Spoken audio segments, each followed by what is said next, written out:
Hello and welcome to UPSC Hindi. Very good evening to all of you. UPPCS mains 2025 और 2026 की तैयारी अभी से स्टार्ट हो चुकी है। टारगेट्स आपको टेलीग्राम पे मिल रहे हैं।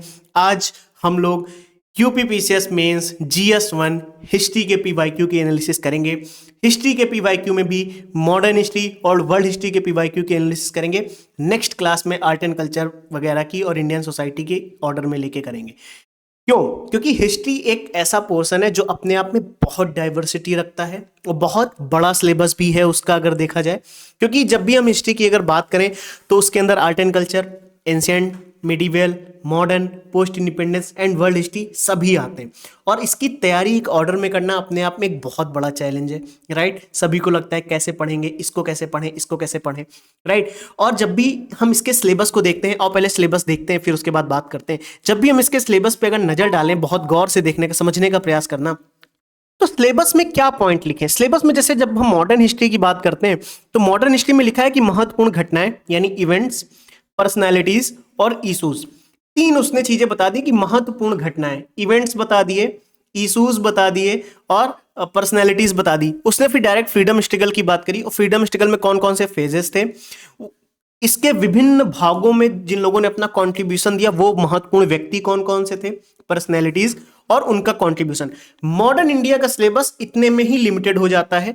और उसके बाद अगर हम वर्ल्ड हिस्ट्री की बात करें तो वर्ल्ड हिस्ट्री में भी वो हमें इवेंट्स की बात करता है, जैसे फ्रांस की क्रांति, औद्योगिक क्रांति, कोलोनियलिज्म, फिर डीकोलोनाइजेशन की बात करता है, फिर बहुत सारी फिलॉसफीज के बारे में बात करता है, फिर जैसे साम्यवाद, पूंजीवाद, इन सबके इम्पैक्ट की वो बात करता है। यानी उसने आपको टॉपिक्स नहीं बताए, उसने आपको सिलेबस के कीवर्ड्स बताए हैं, इवेंट्स हैं, इशूज हैं। जैसे यहाँ पे मैंने लिखा भी है, अगर आप ध्यान से देखो, उसने आपको इवेंट्स बताए, चाहे हम वर्ल्ड हिस्ट्री की बात कर ले चाहे मॉडर्न हिस्ट्री की, इवेंट्स की बात करी उसने पर्सनैलिटीज की बात करी, इशूज की बात आई, कौन कौन से इशूज हैं। फ्रीडम स्ट्रगल की जब बात आई तो उसने पार्ट्स पे बात किया, कहाँ कहाँ पे वेरियस पार्ट्स में क्या किन किन पर्सनैलिटीज ने अपना कॉन्ट्रीब्यूशन दिया, राइट। बिगेस्ट चैलेंज हमारे लिए क्या है कि सिलेबस बहुत डिटेल में नहीं है, स्टेटमेंट वाइज लिखा हुआ है। लेकिन अब हमें अगर मेंस की तैयारी करनी है और एग्जाम में एटलीस्ट हमें वहां पे क्या करना है, सोचो थोड़ा सा कॉमन सेंस से अगर हम आपसे मैं बात करने का प्रयास करूं। एग्जाम में हमें सवाल लिखने हैं, वहां पे हमारे सामने एक क्वेश्चन आएगा, उसे हमें लिखना है, यानी इसी सिलेबस के बेस पे सवाल आएगा। तो अगर हम पीवाईक्यू देख लें तो हमें यह पता लग जाएगा कि इस सिलेबस को हमें पढ़ना कैसे। यानी अगर हम पीवाईक्यू की एनालिसिस कर लें, उस एनालिसिस से हमें टॉपिक्स पता लग जाएं, टॉपिक्स पता लग जाएंगे, पीवाईक्यू देखेंगे तो ये तो पता लगेगा कि हमें रीडिंग करनी कैसे है, राइट। पीवाईक्यू देखे, टॉपिक्स देखे, पता लगा कि हाँ इस तरीके से हमें रीडिंग करनी है। रीडिंग करते वक्त हमें यह भी पता लगेगा कि रीडिंग हमें बहुत किन किन चीजों की रीडिंग हमें बहुत डेप्थ में करनी है, किन की थोड़ा सा नॉर्मल तरीके से भी कर सकते हैं, और हमें नोट्स कैसे प्रिपेयर करने हैं। यानी एक पीवाईक्यू एनालिसिस हमें ओवरऑल सारी चीजें बताती है, रीडिंग कैसे करनी है, कितनी गहराई में पढ़ना है, नोट्स कैसे बनाने हैं, उसके किस तरीके से सवाल पूछे जाते हैं, किन किन सोर्सेस से हमें पढ़ाई करनी चाहिए, राइट। इन चीजों पे अगर मैं बात करूं तो मॉडर्न हिस्ट्री पे जो पीवाईक्यू की पीडीएफ आपको दी गई है, कल आपको सारी GS1, GS2, GS3, GS4 की पीडीएफ दी गई एनालिसिस की। ये पीडीएफ उससे डिफरेंट है क्योंकि इस पीडीएफ को समझाने के लिए मैंने इवेंट वाइज सेग्रीगेट किया, पर्सनैलिटी वाइज सेग्रीगेट किया, इशूज वाइज सेग्रीगेट किया है, फ्रीडम स्ट्रगल वाइज सेग्रीगेट किया मॉडर्न हिस्ट्री को। सेम ऐसे ही मैंने वर्ल्ड हिस्ट्री के पीवाईक्यूज को भी इसी ऑर्डर में सेग्रीगेट किया है ताकि इजी रहे समझना कि इवेंट्स की अगर बात हो रही है तो कौन कौन सी इवेंट्स हमारे लिए इंपॉर्टेंट है, पर्सनैलिटीज की अगर बात हो रही है तो कौन कौन सी पर्सनैलिटीज हमारे लिए इंपॉर्टेंट है। इधर उधर की बातों पे ध्यान नहीं देना, पूरा फोकस यहां रखना। क्लास छोड़ के जानी है तो चले जाना। मैं प्लीज मेंस देखो, प्रीलिम्स में मैंने बहुत हंसी मजाक किया, लेकिन जब मेंस की तैयारी आती है it will be very difficult for you. आप अभी हल्के में ले रहे हो, 1 महीना बीत जाने दो, आपको लगेगा ये साल गया मेरा। इसीलिए कह रहा हूं 2 महीने हैं, अगले 2 महीने हैं, लग के कर लो तैयारी। मैक्सिमम 3 महीने हैं मेंस की तैयारी के लिए, अभी लग जाओ, आपको पता भी नहीं लगेगा कि ये समय कैसे चला गया आपका। लिटरली मैं सच कह रहा हूं, आपको ये 2-3 महीने पता भी नहीं लगेंगे कि ये कैसे चले जाएंगे। मेंस की तैयारी इन्हीं महीनों में होती है, लास्ट के 4 महीने में सिर्फ प्रीलिम्स की ही पढ़ाई होती है फिर। इसलिए मैं कह रहा हूं please focus on this class, और जो मैं समझा रहा हूं पूरा फोकस उस पर रखना। यानी मॉडर्न हिस्ट्री के सिलेबस को अगर मैंने देखा और वर्ल्ड हिस्ट्री के सिलेबस को देखा तो उसने इवेंट्स पे बात करी है, पर्सनैलिटीज पे बात करी है, इशूज पे बात करी है, फ्रीडम स्ट्रगल पे बात करी है। वर्ल्ड हिस्ट्री में कुछ अलग टॉपिक्स थे, जैसे उसने थिंकर्स पे बात करी है, थ्योरीज पे बात करी है, फिलॉसफी पे उसने बात करी है, उसको भी हम देखेंगे अभी, डोंट वरी।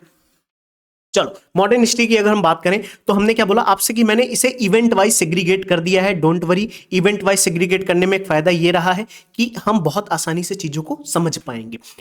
अब जब मॉडर्न हिस्ट्री का सिलेबस देखा तो उसने इवेंट्स की बात करी, ओके। जब हम इवेंट्स पे आए तो हमने इवेंट्स में देखा कि एक सवाल आया था कि 1857 के विद्रोह पे सवाल आया, यानी हमारे लिए एक इवेंट क्या हो गया, 1857 का रिवोल्ट। फिर उसके बाद जब हम लोगों ने पीवाईक्यूज का एनालिसिस किया तो एक इवेंट हमें दिखाई दिया क्विट इंडिया मूवमेंट का, यानी एक इवेंट हमारे लिए क्विट इंडिया मूवमेंट हो गया। एक हमारे लिए क्रांतिकारी आंदोलन यानी रिवोल्यूशनरी मूवमेंट की बात की गई, वो भी बंगाल की। एक हमारे लिए एक इवेंट ये हो गया, यानी हमें ये समझ आया कि इवेंट्स में इस तरीके के इवेंट्स हमारे लिए इंपॉर्टेंट हैं। इसीलिए मैंने नीचे इंपॉर्टेंट इवेंट्स कुछ लिख दिए हैं आपके लिए कि ये आपको मेंस में तैयार करने हैं, किसी भी कीमत पे आपके मेंस के लिए ये इवेंट रेडी होने चाहिए।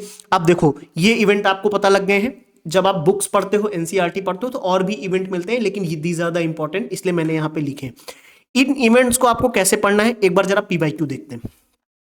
कह रहा है कि 1857 का विद्रोह भारतीय इतिहास में एक निर्णायक मोड़ था, यानी डायरेक्ट उसने एनालिसिस करने के लिए बात करी है कि अगर आपको 1857 की क्रांति के बारे में डिटेल में इंफॉर्मेशन है, उसके सारे एस्पेक्ट पे आपने तैयारी करी है, आप इसको लिख पाओगे। क्विट इंडिया मूवमेंट की बात करी तो उसने क्विट इंडिया मूवमेंट यानी स्वतंत्रता आंदोलन में भारत छोड़ो आंदोलन के योगदान की बात की गई, यानी भारत छोड़ो आंदोलन ने स्वतंत्रता आंदोलन में कैसे योगदान दिया, कॉन्ट्रीब्यूशन की बात की जा रही है। यानी इन इवेंट्स में अगर कोई मूवमेंट है, यानी समझना है हमें कि अगर इन इवेंट्स में कोई मूवमेंट है तो उसका कंट्रीब्यूशन भी पूछा जा सकता है, ध्यान से समझना, उसका कंट्रीब्यूशन पूछा जा सकता है, उसका इंपैक्ट पूछा जा सकता है, उसमें उन मूवमेंट्स में कौन सी पर्सनैलिटीज रही उन पे सवाल आ सकता है। इस तरीके से अपने थॉट प्रोसेस को थोड़ा सा बिल्ड करने का प्रयास करना। आपके सामने क्वेश्चंस इवेंट वाइज मैंने सेग्रीगेट किए, इन्हीं में जब मैंने पर्सनैलिटीज की बात करी तो पर्सनैलिटीज में हम देख रहे हैं कि सरदार वल्लभ भाई पटेल पे वो सवाल पूछ रहा है, वो भी इंट्रीगेशन ऑफ प्रिंसली स्टेट्स पे, यानी पोस्ट इंडिपेंडेंस की चीजों पे लिंक बना रहा है वो, यानी सरदार वल्लभ भाई पटेल। महात्मा गांधी पे वो सवाल पूछ रहा है, मिडिल पाथ को लिंक करके क्या कह रहा है, महात्मा गांधी भारतीय राजनीति के मध्यम मार्गी दृष्टिकोण का प्रतिनिधित्व करते थे, यानी वो एक मिडिल पाथ अप्रोच फॉलो करते थे, उनकी मिडिल पाथ अप्रोच को लेके सवाल पूछ रहा है महात्मा गांधी पे, राइट। यानी कोई भी अगर पर्सनैलिटी हो तो उसका थिंकिंग प्रोसेस क्या था, उसकी आइडियोलॉजी क्या थी, ये सवाल पूछ रहा है। जब हम यूपी के क्रांतिकारियों की बात करें तो उन्होंने स्वतंत्रता आंदोलन में क्या योगदान दिया आपको पता होने चाहिए। सर सैयद अहमद खान के बारे में उन्होंने उनका मॉडर्न एजुकेशन से लिंक करके सवाल पूछ रहा है कि सर सैयद अहमद खान का आधुनिक शिक्षा में, मॉडर्न एजुकेशन में क्या योगदान रहा। यानी कहीं ना कहीं जब इवेंट्स जिस तरीके से मैंने देखे उसी तरीके से अगर हम पर्सनैलिटीज को देखते हैं तो वो जैसे सर सैयद अहमद खान हो गया, उसको मॉडर्न एजुकेशन से लिंक करके उनका सवाल बना रहा है।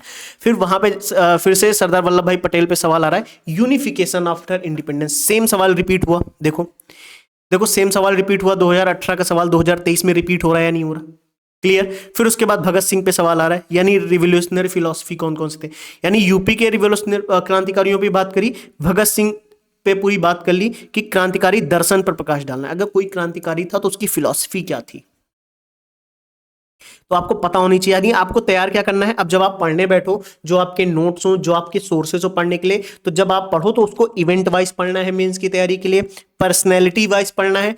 पर्सनैलिटी वाइज भी अगर पढ़ना है तो उसका एजुकेशन कॉन्टेक्स्ट देखना है। कोई भी पर्सनैलिटी उठा लिया, फॉर एग्जांपल अगर हमने गांधी जी उठा लिया फॉर एग्जांपल, तो उसके सारे एस्पेक्ट हमें देखने हैं। एजुकेशन को लेकर उनकी क्या राय थी, वुमेन को लेकर उनकी क्या राय थी, उनकी फिलॉसफी क्या थी, उसकी किन किन चीज़ों में उन्होंने योगदान दिया, उसके बाद रिलीजन को लेकर उनकी क्या राय थी। ये जो मैंने अभी आपके सामने सारे टेम्पलेट्स दिखाए ना, कि कोई भी पर्सनैलिटी हो, एजुकेशन पे उसके कुछ पॉइंट्स आपके पास हो, वुमेन को लेके कुछ पॉइंट्स आपके पास हो, पर्सनैलिटी को लेके, फिलॉसफी को लेके कुछ पॉइंट्स आपके पास हो, रिलीजन को लेके कुछ पॉइंट्स आपके पास हो। यानी ये चीज मैं आपको सिखाता हूं पीवाईक्यू बैच में और ध्रुव बैच में खासतौर पे, और खासतौर पे इस बार पीवाईक्यू बैच में एक नए टेम्पलेट्स में आपको देने का प्रयास करूंगा बहुत अच्छे से, डोंट वरी। ये चीज मैं वहां पे बहुत अच्छे से करवाता हूं, इसीलिए मैं कह रहा हूं इस तरीके से सेग्रीगेट वाइज आपको तैयारी करनी है। जैसे मैंने यहां पे अभी आपको समझा दिया। अब गांधी जी आपके लिए इंपॉर्टेंट है, पटेल, भगत सिंह, तिलक, बाल गंगाधर तिलक और यूपी फ्रीडम फाइटर्स जो भी हैं वो आपके लिए इंपॉर्टेंट हो जाते हैं, राइट। अब इसके बाद हम क्या देखते हैं पीवाईक्यू एनालिसिस में, पर्सनैलिटी पे देख लिया कि किस तरीके से पर्सनैलिटी वाइज सवाल आ रहा है, किस तरीके से वो इवेंट पे सवाल पूछ रहा है। इसी तरीके जो इशूज की जब मैंने बात करी आपसे कि वो इशूज पे भी सवाल पूछ रहा है, तो इकोनॉमिकल इशूज पे सवाल पूछ रहा है, सोसाइटी के इशू पे वो सवाल बना रहा है, और एजुकेशन वाइज वो सवाल बना रहा है। कैसे, देखो उसने कॉलोनियल इकोनॉमिक एक्सप्लॉयटेशन पे सवाल बनाया कि ब्रिटिश शासन ने किस प्रकार से भारत की इकोनॉमी को डिस्ट्रॉय किया है कुल मिला के। ठीक है, यानी वो आपसे इकोनॉमिकल सेंस में सवाल पूछ रहा है, यानी इशूज की अगर बात हुई तो सोशियो इकोनॉमिक रिलीजियड किसी भी तरीके के इशूज की वो डिस्कशन कर सकता है आपसे। यानी यहाँ पे उसने आपसे किस तरीके के सवाल पूछा, इकोनॉमिकल बेसिस पे सवाल पूछा कि ब्रिटिश पॉलिसीज या ब्रिटिश थे उन्होंने किस तरीके से भारत की इकोनॉमी को कमजोर किया। ब्रिटिश इंडस्ट्रियल रिवोल्यूशन, यानी कि जो इंडस्ट्रियल रेवोल्यूशन पे उसने सवाल पूछा, उसने भारत के आर्थिक जीवन पे कैसा प्रभाव डाला, फिर से इकोनॉमी से related. Western impact on education, यानी ये किस पे सवाल हो चुका है, एजुकेशन पे सवाल उसने पूछा है आपसे, राइट। यानी जब हम इशूज की भी अगर हम बात कर रहे हैं, कॉमन सेंस से समझो, अगर हम यहाँ पे इशूज की भी बात कर रहे हैं तो इशूज में भी वो आपसे सोशियो इकोनॉमिक सोशल की बात कर रहा है, वो आपसे एजुकेशन की बात कर रहा है, वो आपसे इकोनॉमी की बात करेगा। इशूज की अगर बात आएगी तो वो आपसे रिलीजन में भी तो बात कर सकता है, इशूज में वो रिलीजन में भी बात कर सकता है। तो ये एस्पेक्ट आपके सामने होने चाहिए। फॉर एग्जाम्पल आपको थॉट प्रोसेस थोड़ा सा ओपन करना है बस। अगर वो एजुकेशन पे बात कर रहा है तो वो वुमेन पे भी तो बात कर सकता है, वुमेन की एजुकेशन बताओ। सोशल पे बात कर रहा है तो वुमेन की कंडीशन को लेके बात कर सकता है, राइट। वो इकोनॉमी पे अगर बात कर रहा है तो हैंडक्राफ्ट इंडस्ट्री को लेकर बात कर सकता है, हैंडीक्राफ्ट बिजनेसेस जो थे इंडिया में उनके बारे में बात कर सकता है। इकोनॉमी में ही बात कर रहा है तो ब्रिटिश इकोनॉमिक पॉलिसी को लेकर वो सवाल पूछ सकता है, राइट। यानी इस थॉट प्रोसेस को आपको लेके आगे चलना है। अब आपने देखा वो किस तरीके से, तीन तरीके आपने देख ले, इवेंट वाइज सवाल आ रहे हैं, पर्सनैलिटी वाइज सवाल आ रहे हैं मेंस में, और इशूज बेस्ड सवाल आ रहे हैं जैसे सोशियो इकोनॉमी, एजुकेशन, रिलीजन, किसी तरीके से वो सवाल पूछ सकता है। जब हम हाई हील्ड इशूज पे जाते हैं तो हमारे सामने industrial decline, drain of wealth, education policies, administrative centralisation, इस तरीके के टॉपिक्स निकल आते हैं। या मॉडर्न हिस्ट्री देखोगे ना, जब पढ़ना शुरू करोगे सारे टॉपिक्स आपको मिलते हैं, डोंट वरी। फिर यहां पे अगर हम आपको दिखाएं, सेम समझने का प्रयास करते हैं, कुछ स्टेजेस, फेजेस फ्रीडम स्ट्रगल की जो मैंने बात करी थी, यहां पे आपको याद है, ये देखो मैंने आपके सामने भी रखे थे कुछ टॉपिक्स यहाँ पे, डोंट वरी। ये देखो यहाँ पे मैंने आपके रखे थे ना कि सिलेबस में हम लोगों ने देखा था कौन कौन से फेजेस सामने आ रहे हैं। ये देखो ये आपके सामने कुछ फेजेस निकल के आ रहे हैं यहाँ पे, ये देखो विभिन्न चरण, राइट, विभिन्न भागों में इनका योगदान। सेम इस कॉन्टेक्स्ट में अगर मैं आपको दिखाने का प्रयास करूं तो इस कॉन्टेक्स्ट में मॉडर्न हिस्ट्री में किस तरीके से स्टेजेस वाइज किस तरीके से सवाल पूछे जाते हैं, देखो ध्यान से। आइडियोलॉजी बेस्ड सवाल है कि 1857 में, जैसे 1857 में आइडियोलॉजी के डायमेंशंस पे सवाल आ रहा है, 1857 पे वैचारिक आयामों को बताना है आपको, कौन कौन सी आइडियोलॉजीज उस समय बहुत ज्यादा फॉलो की गई या उस समय चली, डोंट वरी। पोस्ट इंडिपेंडेंस का सवाल है, देखो पोस्ट इंडिपेंडेंस हम लोग एक अलग क्लास में डिस्कस करेंगे, डोंट वरी। थोड़ा सा डीप में मैं इसलिए ले जाऊंगा क्योंकि अगर सवाल आया कंफ्यूज हो जाओगे, क्योंकि उसका कंटेंट नहीं मिलता है, उसका कॉन्टेक्स्ट भी नहीं मिलता है, समझना भी कहीं ना कहीं प्रॉब्लमेटिक हो जाता है, इस वजह से उसको मैं अलग क्लास में डिस्कस करूंगा, डोंट वरी। लेकिन फिर भी अगर आपके सामने देखो सवाल किस तरीके से आ रहा है कि फ्रीडम हुई, फ्रीडम मिली है, अभी क्या चुनौतियां हमारे सामने आई, क्या चैलेंजेस हमारे सामने निकल के आए, ये चीज। यानी अगर फ्रीडम स्ट्रगल की ही वो बात कर रहा है तो अर्ली अपराइजिंग पे सवाल बन सकता है, moderate phase, extremist phase, Gandhian phase पे सवाल आ सकता है, पोस्ट इंडिपेंडेंस पे जो नेशनल बिल्ड हुआ है उस पे सवाल पूछ। यानी अगर मॉडर्न हिस्ट्री पे हम लोगों ने जितने भी पीवाईक्यूज 2018 से लेकर 2024 तक के सारे पीवाईक्यूज एनालाइज किए, सारे पीवाईक्यू की एनालिसिस के बाद जो रिजल्ट निकल के आ रहा है वो ये निकल के आ रहा है, इवेंट बेस पे सवाल आ रहे हैं। सिलेबस के अकॉर्डिंग देखो तो इवेंट बेस पे ही सवाल वो आपसे पूछ रहा है, पर्सनैलिटी बेस पे सवाल आपसे पूछ रहा है, उसके बाद वो स्टेजेस वाइज सवाल आपसे पूछ रहा है, इशू पे सवाल पूछ रहा है। इशूज पे बात करें तो कौन कौन से इशूज पे सवाल पूछ रहा है, सोशियो इकोनॉमिक पे सवाल पूछ रहा है, रिलीजन पे सवाल पूछ रहा है, एजुकेशन पे सवाल पूछ रहा है, राइट। अब इसी में अगर मैं आपसे बात करूं तो थोड़ा सा कॉमन सेंस ओपन करने का, अपने कॉमन सेंस का इस्तेमाल करो। क्या अगर सोशल इश्यूज की बात करेगा तो सोशल इश्यूज में क्या वुमेन नहीं आती, क्या चिल्ड्रन नहीं आते, सोशल इश्यूज में क्या इकोनॉमी नहीं आती है। अगर एजुकेशन की बात करें तो वो वुमेन एजुकेशन की भी तो बात कर सकता है, वो वेस्टर्न एजुकेशन और इंडियन एजुकेशन का कंपैरिजन भी तो पूछ सकता है, कॉमन सेंस है। अगर वो एजुकेशन पे बात करें, फॉर एग्जांपल मैं बहुत सारी, इसीलिए तो मैं कहता हूं मेंस का डिस्कशन बहुत थॉट प्रोसेस पे होता है।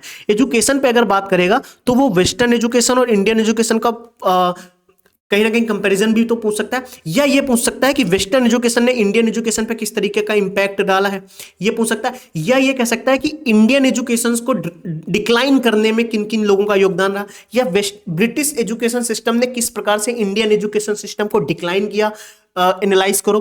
कैसा भी सवाल वो बना सकता है, राइट। क्या मैंने क्या बोला, ब्रिटिश एजुकेशन सिस्टम ने किस प्रकार से इंडियन एजुकेशन सिस्टम को डिक्लाइन किया मॉडर्न इंडियन पीरियड में, कैसे एनालाइज करो। एग्जांपल के पॉइंट ऑफ व्यू से आपको बताने पड़ेंगे। वो गवर्नर की पॉलिसीज, कौन सा गवर्नर कब कौन सी पॉलिसी लेके आए, उस बेस पे सवाल बना सकता है, राइट। तो इस पर्सपेक्टिव में आपको तैयारी की, इसीलिए जो गवर्नर है वो एक पर्सनैलिटी का रोल प्ले करेंगे, ध्यान रखना। हाँ, वो अलग बात है कि सिलेबस में तो जो फ्रीडम स्ट्रगल में पर्सनैलिटीज हैं, जो कहीं ना कहीं इंडियन पर्सनैलिटीज पे ज्यादा फोकस करता है, महात्मा गांधी, सरदार वल्लभ भाई पटेल, सुभाष चंद्र बोस, इस तरीके। अगर जब मैं यूपीएससी के क्वेश्चंस डिस्कस करूंगा वहां पे बहुत अच्छे से पर्सनैलिटीज पे सवाल पूछे गए हैं, बहुत ज्यादा, तो वो और क्लियर होता है। लेकिन जिस तरीके से पीसीएस में सवाल पूछे जा रहे हैं वो आपके सामने, क्योंकि यहाँ पे जितने भी सवाल मैंने आपके सामने रखे ये सारे सवाल पीसीएस के हैं, डोंट वरी। अभी हम देखते हैं जरा हमारे पास वर्ल्ड हिस्ट्री में, जैसे अगर देखें तो रिवोल्यूशन पे सवाल आ रहा है, वो फ्रेंच रिवोल्यूशन पे सवाल पूछ रहा है, सिंपल सवाल था पर्सनैलिटी पे, ये कौन थे, उनकी क्या भूमिका थी, डायरेक्ट सवाल आया। इंडस्ट्रियल रिवोल्यूशन पे सवाल आया, इंडस्ट्रियल रिवोल्यूशन की वजह से जो सोशियो इकोनॉमिक चेंज हुआ उस पे सवाल आया। सवाल क्या कह रहा है, औद्योगिक क्रांति ने क्या किया, तकनीकी क्रांति ही नहीं, इंडस्ट्रियल रिवोल्यूशन से सिर्फ टेक्नोलॉजिकल चेंजेस नहीं है, बल्कि आप देखो सोशियो चेंजेस भी आए हैं, इकोनॉमिकल चेंजेस भी देखने को मिले हैं, जिसकी वजह से लोगों की लाइफ स्टाइल में बहुत ज्यादा चेंज हुआ, लोग कैसे रह रहे थे, यानी सोशियो इकोनॉमिक रिवोल्यूशन भी हमको देखने को मिला। यानी वो कह रहा है कि इंडस्ट्रियल रिवोल्यूशन की वजह से सिर्फ टेक्नोलॉजिकल रिवोल्यूशन नहीं देखने को मिला, हमें एक सोशियो इकोनॉमिक रिवोल्यूशन भी देखने को मिला। मैं कह रहा हूं आप जब पढ़ाई करने बैठते हो तो आपको इस थॉट प्रोसेस को लेके चलना पड़ेगा, ये समझना पड़ेगा कि सवाल कैसे आ रहे हैं। सिर्फ किताब खोल के एक पहले पेज से लेके लास्ट पेज तक पढ़ना नहीं है, ये चीज समझनी है आपको कि आप पहले पेज से लास्ट पेज तक सब पढ़ डालोगे, वेरी गुड है, आपको चीजें याद भी हो जाएंगी, आपका थॉट प्रोसेस भी बिल्ड होगा, लेकिन इजी नहीं है एक बार की रीडिंग में या 2 बार की रीडिंग में। इसलिए मैं कहता हूं कि जब भी आप मेंस की तैयारी करो, पीवाईक्यू अपने सामने रखो, कोई भी टॉपिक पढ़ो, कोई भी टॉपिक पढ़ना अब इसी तरीके से आपको पढ़ना है कि अगर मॉडर्न हिस्ट्री की बुक खोले हो, कोई टॉपिक दिख रहा है तो देखो वो इवेंट में आ रहा है कि पर्सनैलिटी में आ रहा है कि इशूज में आ रहा है कि फेजेस में आ रहा है। वर्ल्ड हिस्ट्री का कोई टॉपिक देखना तो पता लगना चाहिए कि वो क्या क्रांतियों में आ रहा है, कि जो रिवोल्यूशन हुए उनमें आ रहा है। जैसे नेपोलियन पे रिवोल्यूशन हो रहा है कि नेपोलियन क्रांति का पुत्र था, बताओ एक्सप्लेन करो। फ्रेंच रिवोल्यूशन पे फिर से सवाल आ रहा है, रिपीटेड सवाल है, कहीं ना कहीं इंपॉर्टेंट है। तो ये आपके सामने कुछ हाइलाइटिंग टॉपिक्स मैंने लिखे। वर्ल्ड वॉर पे सवाल आ सकता है, आया भी है, हिटलर वर्ल्ड वॉर 2 और बाल्कन क्राइसिस वर्ल्ड वॉर 1, यानी वर्ल्ड वॉर 1 भी इंपॉर्टेंट है, वर्ल्ड वॉर 2 भी इंपॉर्टेंट है आपके लिए पीसीएस के कॉन्टेक्स्ट में, तैयारी करनी पड़ेगी आपको, ठीक है। उसके बाद वो आपसे टोटलिटरिज्म पे बात कर रहा है, फासिज्म पे सवाल आ रहा है, आपके सामने था साम्यवाद, पूंजीवाद, फासीवाद, सारे सवाल है, तो सवाल तो आएगा ही, क्यों नहीं आएगा, जब टॉपिक में है, आपके सिलेबस में दिया है तो आना जरूरी है। सवाल आया आपके सामने। फिर नेशनल यूनिफिकेशन मूवमेंट्स पे आया कि जर्मन यूनिफिकेशन पे सवाल आ रहा है, उसके कुछ इंपॉर्टेंट टॉपिक्स मैंने आपके सामने बहुत छोटे छोटे लिखे। अच्छा, ये तो आपके सामने सिलेबस में ही डायरेक्ट दिया है आपके लिए, राइट। अब उसमें भी वो देखो पूछ रहा है इटली में फासीवाद नेता मुसोलिनी की विदेश नीति पे, यानी जब आप वर्ल्ड वॉर पढ़ रहे हो या कोई भी टॉपिक पढ़ रहे हो, उसके कॉन्टेक्स्ट आपको ध्यान में रखने पड़ेंगे कि मेंस के पर्सपेक्टिव में हमें तैयारी कैसे करनी है। कुछ ओपन हुआ दिमाग, कुछ ओपन पीवाईक्यूज देख के कुछ सामने चीजें समझ में आई। अब मैं आपको एक चीज दिखाता हूं, डोंट वरी।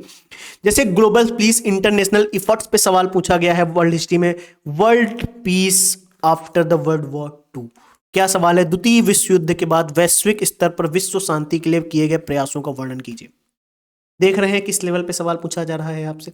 आपको लग रहा है आप किसी बुक में इसका आंसर पा जाओगे? नहीं, आप एक एनसीईआरटी भी पढ़ोगे तो वहां भी आंसर मिलेगा आपको, क्योंकि वहां पे पॉइंट्स मिल जाएंगे, आपको इलेबोरेट करके लिख सकते हो आसानी से, डोंट वरी।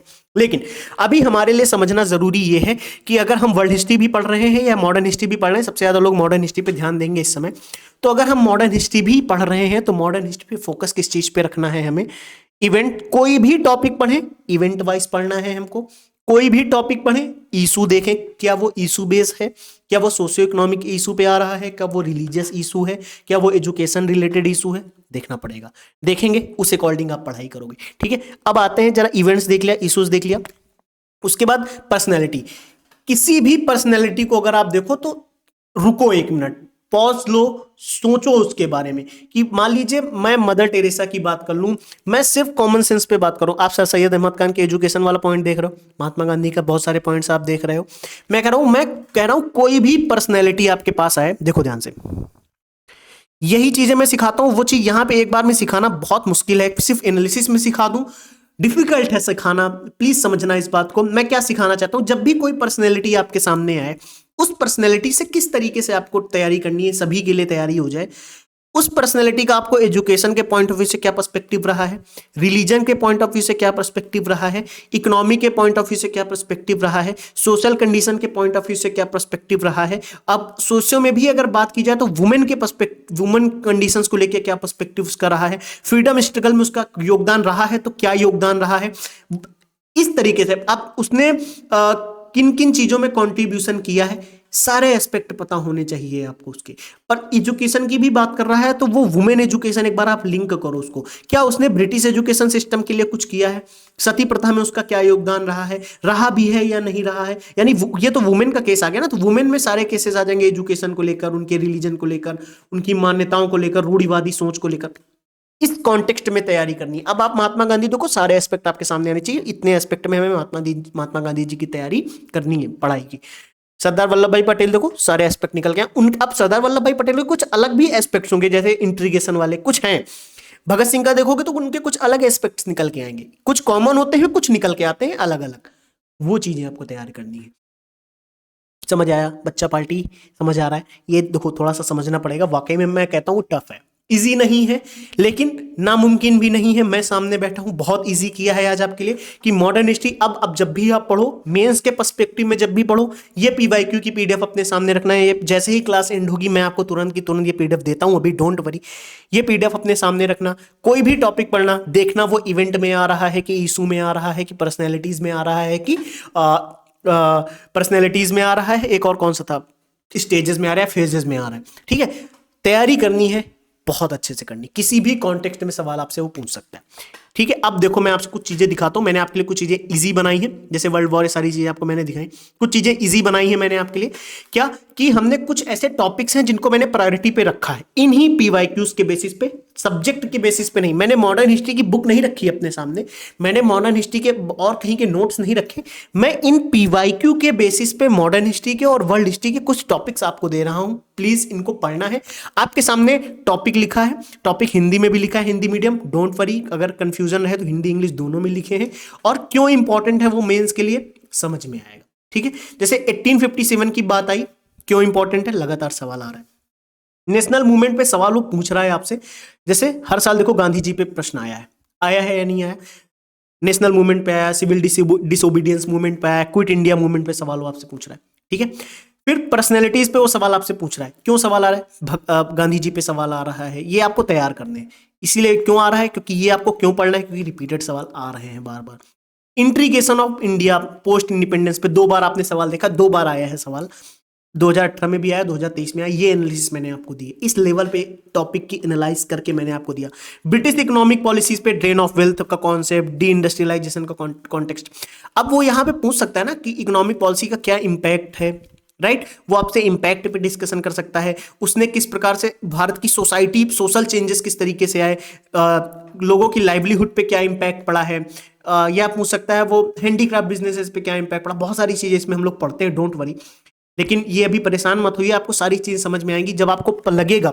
अभी तो मैं ज्योग्राफी के टारगेट आपको दे रहा हूं ना, टेलीग्राम पे फ्री में आपको टारगेट मिलना है, डेली मिलना है। ये एनालिसिस भी फ्री में स्टार्ट हो चुकी है, अब डेली आएगी। आज हिस्ट्री की आई ना, आज मॉडर्न हिस्ट्री की करी, वर्ल्ड हिस्ट्री की करी, कल आर्ट एंड कल्चर की करेंगे, फिर ज्योग्राफी की करेंगे, फिर इंडियन सोसाइटी की करेंगे, फिर पॉलिटी, गवर्न, सारी करेंगे। डोंट वरी, आप मेरे साथ हो, मैं आपके साथ हूं। ठीक है, टेलीग्राम पे आपको फ्री टारगेट मिलना है। टारगेट का मैंने ऑलरेडी बता रखा है, टारगेट कैसे मिल रहे हैं आपको, किसी भी सब्जेक्ट के टॉपिक के अंदर के सब टॉपिक्स आपको डिटेल में देना है। जो 1 लाख की कोचिंग में भी आप जाओगे तो वहां भी मिलते हैं, वो सारे मिलते हैं कि हम लोग उनके नोट्स में ही रहते हैं।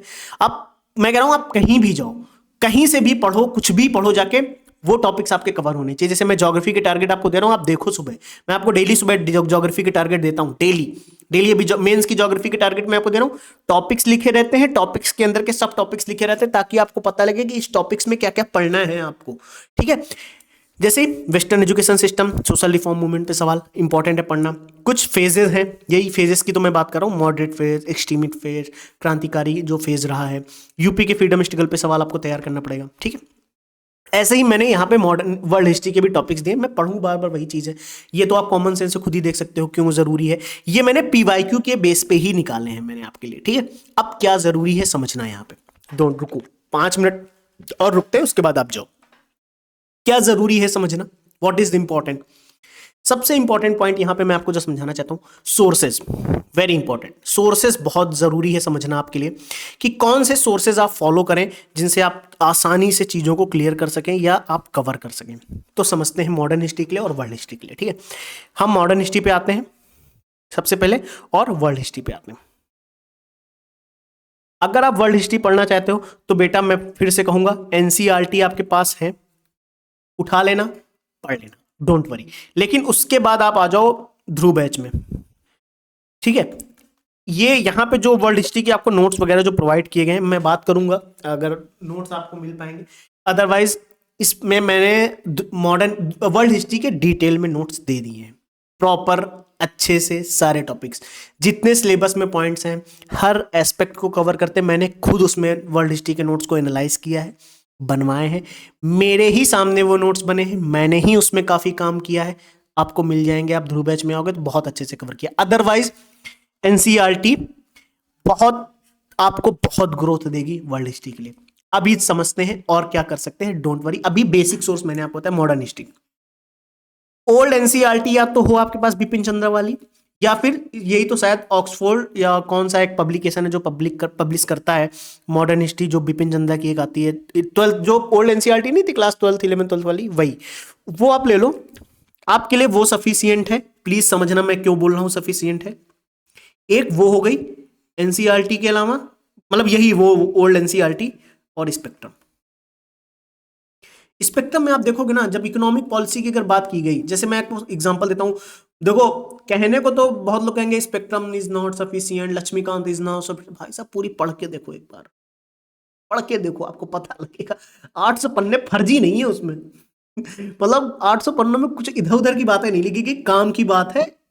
अपने काम की चीज निकालो, मेंस में यूज करो, आगे बढ़ो। इस जंजाल में तो फंसो ही मत, कौन सी बुक अच्छी है कौन सी बुक बुरी है, बहुत ज्यादा कंफ्यूजन हो जाएगा आपके लिए भी हमारे लिए भी। अगर मैं आज आपके सामने ये बोल दूं कि Laxmikanth is book not sufficient for the mains for the prelims वगैरह, बहुत अच्छी एकदम फ्लुएंसी में बोलूं spectrum is not relevant for the mains, you know बहुत डिफिकल्ट सवाल, भैया सुनो मेरी बात सुनो, रिलेवेंट कुछ भी नहीं है और रिलेवेंट सब कुछ है, ये समझना जरूरी है। आपको क्या समझना है, आपको क्या स्पेक्ट्रम की सारी नॉलेज है। मैं अगर आपसे कह दूं कि स्पेक्ट्रम मत पढ़ो, आप मुझसे सवाल उल्टा कर दो कि स्पेक्ट्रम सब पढ़ी है सर आपने, पूरी पढ़ी है, मैं खुद कहूंगा बहुत सारी चीजें मुझे नहीं आती उसमें, बहुत सारी चीजें मुझे नहीं पता है। क्यों, इतनी मोटी बुक है, परमानेंट दिमाग में रखना असंभव है। वो प्रीलिम्स के लिए भी इंपॉर्टेंट है बेटा, मेंस के लिए भी इंपॉर्टेंट है, क्योंकि जरा आप उसके जब टॉपिक्स देखोगे ना स्पेक्ट्रम के, तो स्पेक्ट्रम के टॉपिक्स अगर आप गौर से भी देख लो तो उसमें जैसे इकोनॉमिक पॉलिसी पे बात की गई, तो इकोनॉमिक पॉलिसी में हर एस्पेक्ट पे बात की गई है, हर एस्पेक्ट पे बात की गई है। अगर एजुकेशन पे बात की गई ना, उसमें तो उसमें हर एस्पेक्ट पे बात की गई। उसमें वुमेन को लेके बात की गई तो हर एस्पेक्ट को लेके बात की गई। क्रांतिकारी चरण की बात हुई तो हर एस्पेक्ट पे बात की गई। उसकी समरी आप उठा लो। आप अब देखो आपको करना क्या, जैसे गांधीयन फेज आप पढ़ रहे हो, जैसे आप गांधीयन फेज पढ़ रहे हो, गांधी जी के बारे में सारी चीजें पढ़ लो, यहां से पढ़ो, यहां से पढ़ो, बिपिन चंद्र वाले से, यहां पे जो भी एक्स्ट्रा पॉइंट मिले बस चुपचाप यहां पे ऐड करो, बस आपका नोट्स कंप्लीट। समझ आया। ये मैंने आपको बेसिक सोर्स बताया, मॉडर्न हिस्ट्री का भी वर्ल्ड हिस्ट्री का भी। अब डोंट वरी, अभी तो मैं आपको ज्योग्राफी के टारगेट दे रहा हूं, अभी आप ज्योग्राफी पढ़िए, मैं एनालिसिस इसलिए आपको दे रहा हूं ताकि ये एनालिसिस अपने पास रखिए, पढ़िए समझिए, और ये अपने पास रखना है आपको। What is the most important thing to realise that कि ये सारा का सारा टॉपिक आपको एक बार में नहीं कवर होगा। जब मॉडर्न हिस्ट्री के टारगेट्स आपको डेली मिलने लगेंगे, ध्यान से समझना, इसको लिंक कैसे करना उस समय मैं बताऊंगा, डोंट वरी। मॉडर्न हिस्ट्री के टारगेट जब आपको डेली मिलेंगे ना, डेली टारगेट्स मिलेंगे, उन टारगेट्स में आपके टॉपिक्स रहेंगे।